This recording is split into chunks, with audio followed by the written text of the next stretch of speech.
তোমরা সবাই নিশ্চয়ই ভাবছো আমি সারাক্ষণ মায়ের বাড়িতেই পড়ে থাকি।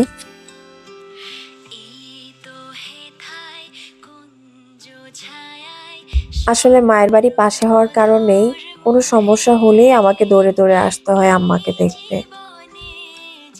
তবে যাই বলো আপুরা, আমার মায়ের বাড়ির ছাদটা কিন্তু অনেক সুন্দর। আর এখানে বসে এক কাপ চা খেতে পারাটা হচ্ছে পুরাই তৃপ্তির বিষয়। আর এই যে দেখো, আম্মার ছাদে না বোম্বাই মরিচ হয়েছে। এই মরিচগুলো আম্মা একদম বড় হওয়ার পরে তারপর দেখেছে। এর আগে কিন্তু আম্মার চোখে একদমই পড়েনি।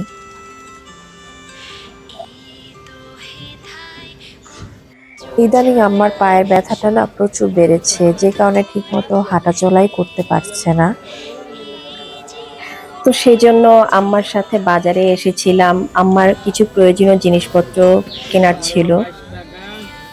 বাজারে দাঁড়িয়ে মনে মনে ভাবছিলাম, ছোটবেলায় আম্মা যখন স্কুল থেকে ফেরার পথে বাজারে নিয়ে আসতেন, তখন বাজারের এক কোণা আমাকে দাঁড় করিয়ে রেখে আম্মা সমস্ত বাজারটা ঘুরতেন আর বাজার করতেন। আর আমার যে কি বিরক্ত লাগতো, মাছের পানি এগুলো দেখলেই আমার গা গুলোতো।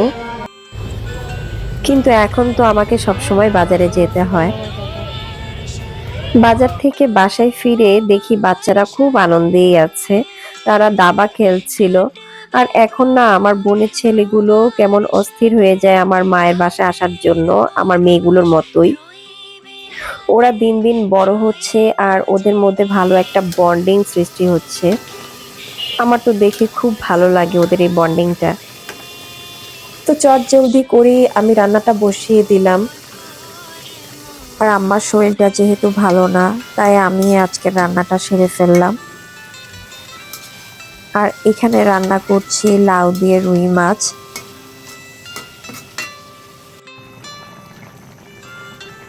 লাউয়ের এই পাতলা ঝোলটা খেতে আমার যে কি ভালো লাগে। দিন দিনই আম্মা কেমন যেন ছোট বাচ্চাদের মতো হয়ে যাচ্ছে। আমরা বাসায় না আসলে খুব কান্নাকাটি করে, মন খারাপ করে। তার নাতি নাতনিদের খুব দেখতে ইচ্ছা করে তার। এইরকম করলে কি না এসে আর থাকতে পারি? দুপুরে খাওয়া দাওয়ার পরে ভাবছিলাম যে একটু বাসা থেকে ঘুরে আসব, গাছগুলোতে পানি দেওয়া হয়নি। তো শুরু হয়ে গেল ঝুম বৃষ্টি।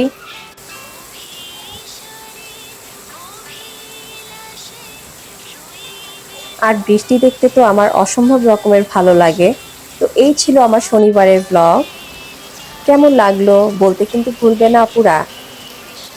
Thank you for watching my video.